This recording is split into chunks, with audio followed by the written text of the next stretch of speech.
தமிழ் மொழியால் இணைந்த அனைவருக்கும் வணக்கம். இன்றைக்கி நம்ம என்ன வீடியோ பார்க்க போகிறோம் அப்படின்னா, கொஞ்சம் வெயில் அதிகமாக இருக்குது, அதனால் ரொம்ப ஹெல்த்தியான ஒரு கேரட் ஜூஸ் பார்க்கலாம். இந்த ஜூஸ் செய்கிறது ரொம்ப ஈஸிங்க. கேரட் ஜூஸ் ஆல்ரெடி நம்ம எல்லாருமே செஞ்சு சாப்பிட்றது தான். ஆனால் என்னோடய ஸ்டைலில் நான் எப்படி செய்கிறேன் அப்படிங்கிறத உங்களோட நான் ஷேர் பண்ணிக்கிறேன். இதுக்கு நான் ஒரு கேரட்டு, ஒரு ஆப்பிள், கொஞ்சம் தேங்காய், இந்த 3 பொருள் தான் நான் எடுத்துருக்கிறேன். இது ஒரு கிளாஸ் ஜூஸுக்கு நான் சொல்கிறேன்.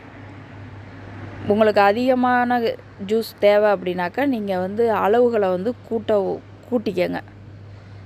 இந்த 3 பொருளையும் நம்ம சின்ன சின்னதாக வெட்டிட்டு ஒரு மிக்சியில் போட்டு நல்லா அரைச்சி வடிகட்டிக்கலாம். உங்கள்கிட்ட ஜூஸர் இருந்துச்சுன்னா நீங்கள் ஜூஸரில் கூட போட்டுக்கலாம். தேங்காயில் ரொம்ப நல்ல பெனிஃபிட்ஸ் இருக்குது. அதே மாதிரி ஆப்பிளும் அப்படி தான்.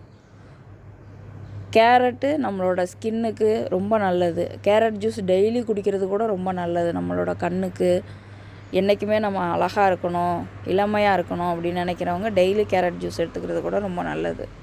இப்போ நம்ம அரைச்சிட்டு வந்துட்டோம். இதை நல்லா வடிகட்டிக்குவோம். அவ்வளோதாங்க. ரொம்ப சிம்பிளாக 7 நிமிஷத்துலேயே நம்மளோட ஜூஸ் ரெடி ஆகிட்டு. ட்ரை பண்ணி பாருங்கள். நம்ம சேனல் உங்களுக்கு பிடிச்சிருந்ததுன்னா லைக் பண்ணுங்கள், சப்ஸ்கிரைப் பண்ணுங்கள், உங்கள் ஃப்ரெண்ட்ஸோட ஷேர் பண்ணுங்கள். தேங்க்யூ.